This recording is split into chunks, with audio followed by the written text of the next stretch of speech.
think it's really a privilege to come here as a Swiss artist to meet this very interesting Indian artist, to be at the Ashitara residence, it's an amazing place. And so thank you everybody who was engaged in this for this opportunity. We have to start, we start with the page we made for the catalog for this exhibition, some kind of mind map fabric with keywords that we link with our work. Yeah, so a central aspect in our work is textile. So textile has a lot of meanings, a lot of functions. So there is just a textile as a fabric, as a piece of cloth that covers your body, that determines some kind of border of your body to the public, that keeps your privacy, that keeps you warm or cold depending the climate. And textile also contains the aspect of text, so writing, signs, signals, social meanings, cultural meanings. And so we go to introduce two or three, depends on time, aspects of our work. So I just maybe take the next slide. Yeah, so one aspect, one work we go to introduce contains this aspect of borders. I was mentioning the textile as a border, but also textile industry, textile culture contains a lot of borders and border crossings. So since thousands of years, textile always has been a part of commerce and exchange between continents. So especially you all know about the Silk Road as a very important route of exchange of techniques, of commercial goods. Next slide, please. So this is a work we started in 2013. So this was just the years after the Arabic Spring. And we worked for a long time with textile. And one special fabric we like very much to use is damask. So you see there on the table a small installation. So this is a damask cloth. Damask means that there is a pattern woven into the cloth. So it's not printed on it, but it's uncolored, and you will see it only from a certain angle of light, that there is a pattern in the cloth. And this kind of technique, in fact, was developed in China, and it spread all over Asia, Europe during the centuries, also the knowledge how to make it. And it became in 18th century, early 19th century, in Europe with the developing of the jacquard loom. So it was a special mechanical loom with this paper cards with holes inside, the starting point for informatics, for computing. So without textile technologies and all this collaboration between different cultures and exchange, we never would have our iPhones, our Beamers, and whatever, our computers. So we use this clothes to paint on it, to print on it, and also to apply them in social context. So it was just a coincidence that we got in contact with a factory near the German border in the region of Basel, which produces this damask clothes for the African market. So in West Africa, these damask tissues play an important role for traditional clothing. So the traditional bubu is made out of this damask clothes, which in fact are imported from Europe to the West African countries since centuries. So since the mechanical looms exist, they are produced in Europe and marketed to Africa in exchange. So they are also linked to slavery, etc. So it's a problematic history, but the cloth itself became some kind of base for the traditional clothing, the traditional dresses, and the local culture.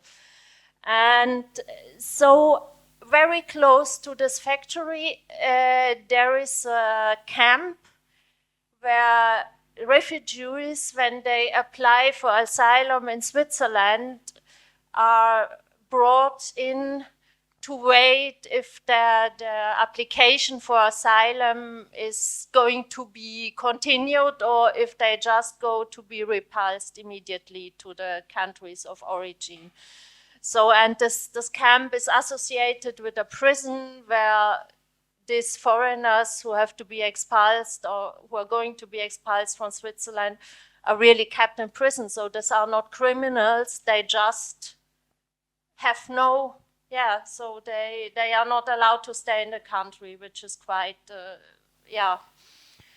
we do not agree with this.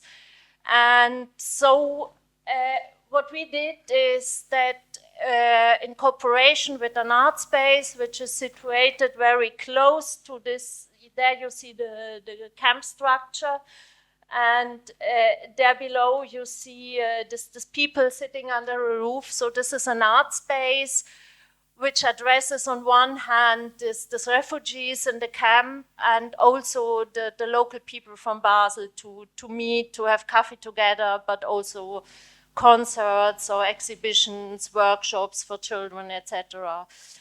So we did some kind of fundraising action for this art space, and we went to the camp and the prison, and we measured the length of the fences all around. So this were 700 meters, a little bit less than 700 meters. And so we got money by crowdfunding, and we produced like some kind of copy of this fence. You see it here on the table.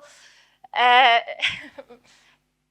this factory producing normally this kind of fabric for the African market. So exactly the countries, lots of the refugees in this camp are originating from.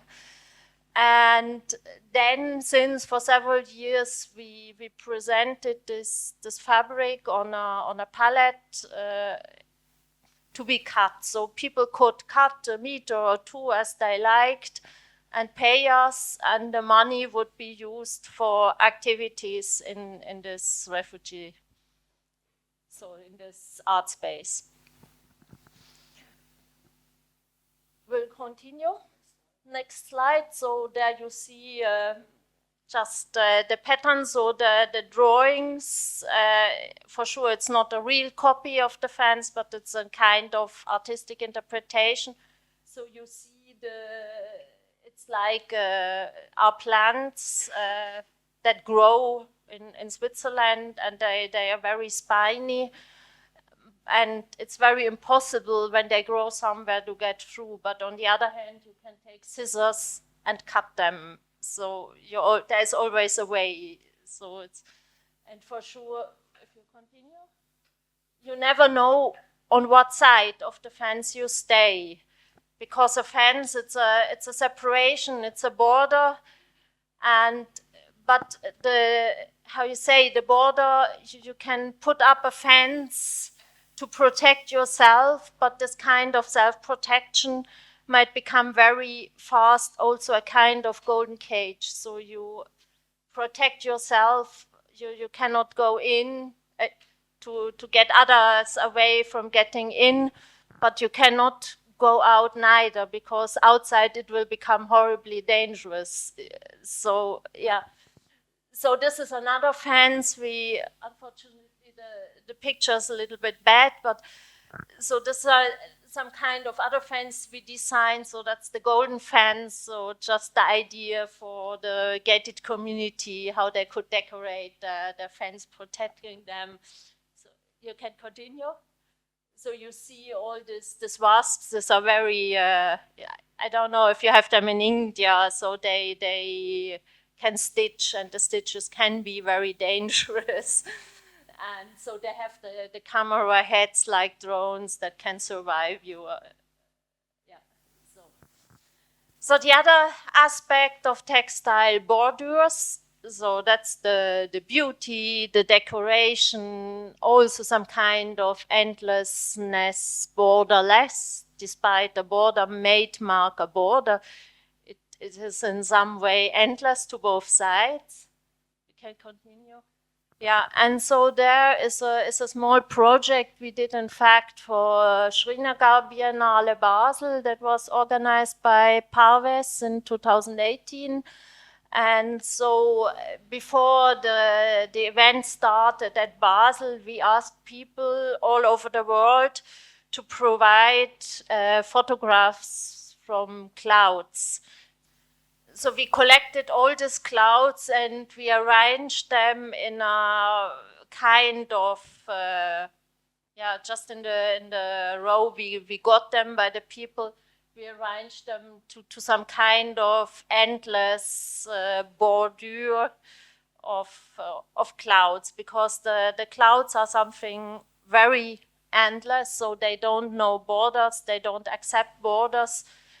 They are the climate, or they represent the climate, so a space we all share. We cannot escape from it. So it's also a symbol for the necessity to collaborate, to cooperate, and it's in some way some kind of antithesis to these borders marked by fences. Yeah, I think we continue so that we have more time to discuss. So now, if you cross the borders and the borders, get the next one. The next slide. No, one before. So you just get when you do it several times and more and more and more, you get the structure of a woven textile. So continue. So now this is a last project. We just explain it shortly because it will be also shown here in the exhibition. This is a press photograph from 2015. So in 2015, the situation in Syria, so also Damascus, where the name of this kind of tissue comes from, cloth comes from, the situation escalated, and with the civil war, and a lot of Syrians started to flee to Europe, and most of them, because there was no legal way to go to Europe, most of them crossed the Mediterranean Sea, so the sea with very, very small, very bad ships, and a lot of people still are getting drunk by crossing the Mediterranean Sea. And but this was a moment so many people were arriving that the European authorities could no longer close their eyes and say, yeah, we will repulse them and so on. And so the German chancellor, for example, Angela Merkel, at that time said, yes, we can manage that, wir schaffen das. And she allowed 1 million of these refugees to come to Germany and to be received there and get help. And so, and for sure we produce a flood of images every day with our smartphone, with our digital cameras, and all this image risk to disappear very quickly again. So the starting point was that we stayed in Berlin at that time when all this happened, and you went to in the morning to get some bread and passed by a newspaper stand, And there was this photograph on the front side of the Frankfurter Allgemeine, so it's a very important German newspaper. And you said this is painting, and then the idea came up that there may be images that are important historical moments that need to be conserved in another medium than just digital imaging and digital archives, but that it might be worth to go back to historical techniques. So you can take the next, and one technique very established in Europe is painting and oil painting. So we started to think about the idea of monumental painting, so which is a format of painting that exists in European art history, so to paint historical moments, even if we don't know if they will important for our followers in next generations or not, but we try to do. And so now just go back. So now just we really try to use the ancient techniques. So we didn't buy acrylic paint and ready-made canvases, but it's linen, and then there is the painting ground prepared with the traditional mediums like the animal skin glue and gray chalk, and so, and also there is the ground, the red ground of the painting is made with natural pigments and egg tempera, which is very resistant to time. Yeah, so now you can continue. So unfortunately, this is not squared. It's a little bit, so it ended up with this painting, which is quite large. So it's 1.80 meters to 1.40, and yeah. So, but Parvis asked us if it would be possible to bring that painting here, and we checked with the customs and the transportation, and it's impossible. So, and so then we had the idea, it could be retransformed to this textile format, because in fact in European art history, much more expensive than oil paintings in former times were woven textiles, tapisseries. So we thought, we go to transform it into a tapisserie. So we take a woven cloth and we print it with a textile print on this woven cloth, and we make some kind of replica of this, and we transform it into a format on cotton print. It's also quite resistant to time and to weather conditions and so on, and we make it, transform it in a form that can be transported and shown here. Yeah, so I think that's all. Yes, so thank you, Birgit, for presentation.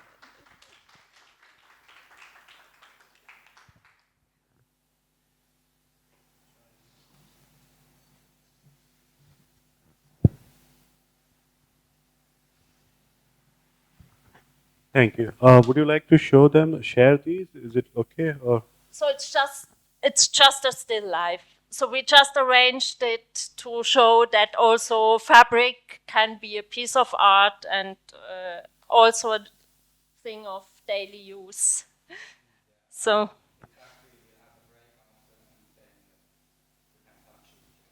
Yeah. Perhaps it's an artwork and perhaps it's a tissue. It's not so important, this question, is it art or is it daily life? It's here. So please feel free to take a look at it during the break. I want to know about the interaction or the response of the refugees during that project which you did? Yeah, so this was very interesting because the first cut of this, the start of the, when we got the fabric from the factory, the first 100 meters already were sold, and we did the event for all the people who participated to this crowdfunding to cut their own piece. They got promised by giving money. And we did it at this location with all the refugees. So all the refugees were present. They were also around, and they liked the idea very much. So for sure for them, the price of the cloth was astronomical because we sold it for 1 meter for 100 Swiss francs. So the production costs were around 10 Swiss francs a meter. So it was 10 times more, but the idea to generate money for the space, to be there, to get there, go there, to have coffee, to have concerts and whatever, they understood the idea very well and they liked it. Very Yeah. the fabric, and it didn't need much explanation. They said, "Oh, this damask, I know it from where I come from. And I do this now for this art center. They like the design." So that was also this idea to have a design that is very attractive, that is near fashion. So people want to have. Also this aspect that it hasn't to be an artwork, but just something that is attractive for people. And some people, they hang it at the wall and say, "Oh, it's artwork," and people use it as tissues or As clothes or bed linen. make dresses out of it. And that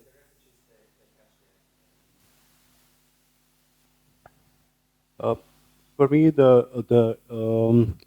that section where we see the transformation of the photograph to the painting and the digital was very interesting. Also because of this search for different languages, different mediums, not closing it down to one particular theme, the historical painting, or just resorting it to the documentary photography, but keep on exploring the possibilities because barriers themselves are now getting erected in so many different ways. The iconic ideas of barriers are like the big walls, the wall of Berlin, or the wall Trump wanted to erect or he erected, and the walls, the caste walls, which we have in India, different parts of India, which, like many political organizations, also often go and break. So there are these physical ideas of barriers, but those physical ideas of barriers also sometimes now get modified into very close barriers. That societies in this state in India, Gujarat, where this entire society denied permission for one Muslim family to stay there. The house was allotted for them, but they restricted them. And even the notions of distance that is there, that you have to keep certain distance from me. So we are dealing with barriers, the ideas of barriers and distances in this evolving fashion, in a very insidious manner. We are devising new ways to distance ourselves. We are devising new ways to erect barriers that may not be concrete, huge, like a wall, but that could be very intimate, that could be very close to us. Sometimes they are also not seen, but they are there. Yeah. And that is the biggest challenge for all of us, that how do we deal with all of this? Yeah. It was not a question, So but when I was going through that, think, reminded me of it. this goes to me back, what you say to this aspect of textile, because textile is a very important, at least in Europe or in the European context now, is a very important factor of marking differences, barriers in between different populations. So one thing, for example, that is very much discussed in Europe for the moment is the scarf Muslim women are wearing. So, and also what kind of clothes, if you can afford to buy this designer clothing or not, is very important. So there's a very high pressure, for example, for certain children, groups of children, especially migrant children, to buy this expensive clothing to show that they are equal to the others. And so it's always over textile, over the skin you put over your own skin is a big issue for social distancing and approaching. Yeah, and we only talked about the production side of this project, not so much of the selling side. We traveled to Switzerland and to Europe with this fabric and did some kind of performance, some kind of selling performance. We were invited by art rooms and also by commercial rooms, and sometimes also by religious groups, by churches.